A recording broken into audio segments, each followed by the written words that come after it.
Number 1, write equations that show ammonia, NH3, as a conjugate acid and a conjugate base. Remember, the conjugates are always on the product side, so I'm going to put that both on the product side. If it's a conjugate acid, that means it started with a base. And if it's a conjugate acid, it has one more proton than its base. So here is the base, here is the conjugate acid.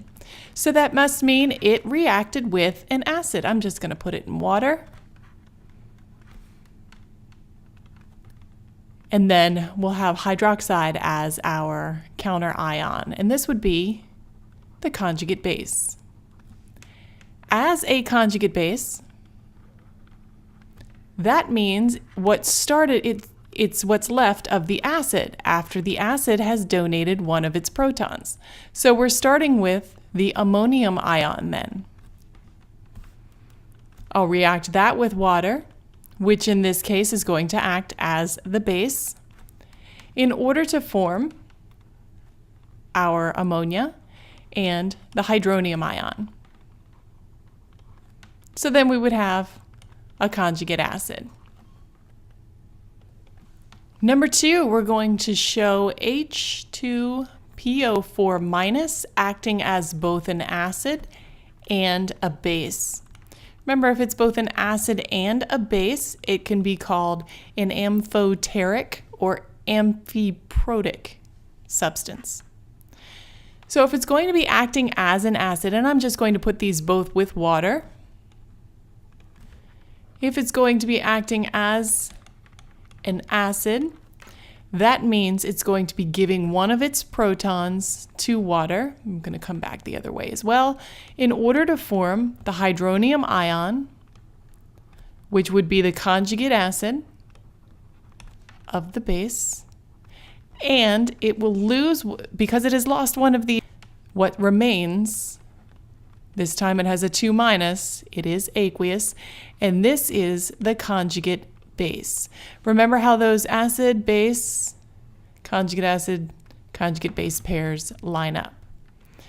So then it can also act, this anion can also act as a base. It can accept a proton. So if it accepts a proton, then we are neutralizing that charge, and then we are left with the counter ion. So here it's acting as a base, so water is my acid. So this is my conjugate acid. The conjugate acid has one more proton than the base. And then my hydroxide is then my conjugate base. It has one less proton than my acid. Number 3, shows suitable net ionic equations that each of the following species can act as a Bronsted-Lowry acid. If it's going to act as a Bronsted-Lowry acid, then what we're going to do is we're going to have our generic acid react to form our hydronium ion, or I guess if we were in water, and our anion.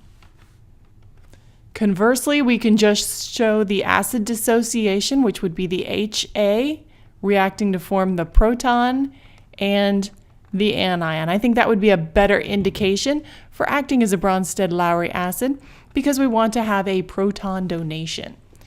So with the hydronium ion then, I will react to form, I will pull off a proton and form water. With hydrochloric acid, this is actually a strong acid, and we'll get to strong and weak here in a moment, but we will donate our proton and have our counter ion. I'm going to start leaving the phases off because this is just going to be so much to write. I want to keep it as neat as possible. For ammonia, it's possible for ammonia to donate a proton as well. So here I'm going to leave my proton in the product, and then what's left as a charged species. Again, we were specifically told to show how these can act as Bronsted-Lowry acids. That means we are donating a proton. So we have our H+ and what's left. Here we have ammonium and what's left is a neutral species. This is ammonia. Here with this anion, which is the conjugate base of sulfuric acid, then I have my hydrogen ion and what's left. Again, making sure to pay attention to the charge. Number 4, we're also going to show how these act as a Bronsted-Lowry acid. So I'm going to use the acid dissociation, and I'm going to show that the H can be removed, and then we have the anion left. Again, H is removed, and then we have what's left. Now in this case, we have a neutral species that is left because I've pulled the H plus off. Remove an H, and then show what's left. Again, you don't have to know what the acid is, you don't have to know what it's called to be able to see the acidic proton.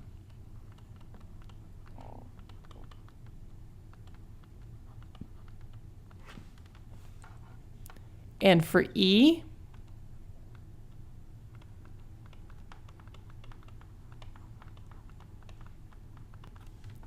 and F.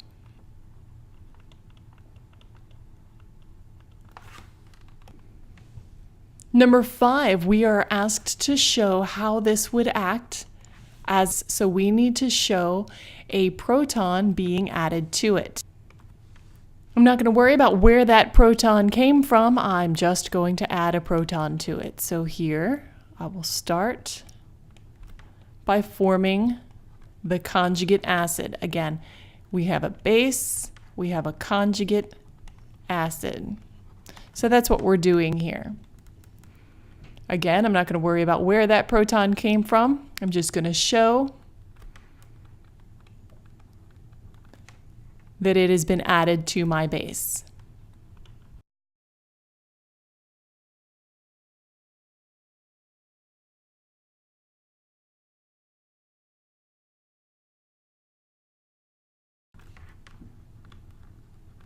Make sure to pay attention to your charges.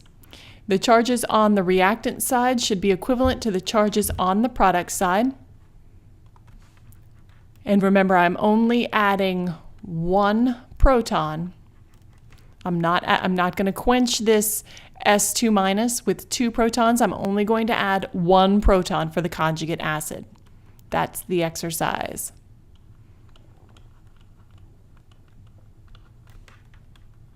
There are times you will quench the charge, like in this last one, in order to form phosphoric acid. But again, we need to make sure that our charges are equivalent on the reactant side and the product side. So on the reactant side with this last one, with the making of phosphoric acid, we have 1 positive and 1 negative, and they cancel one another out. So it's neutral on the reactant side. It's also neutral on the product side. The one above it, we have 1 proton, so a 1 plus and 2 minus for an overall charge of 1 minus for the S2 minus. And so we also have a 1 minus on the product side. So that works as well. Number 6, we're going to do the same thing.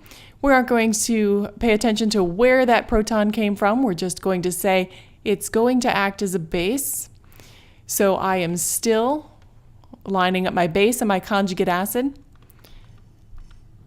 and making sure that the charges cancel.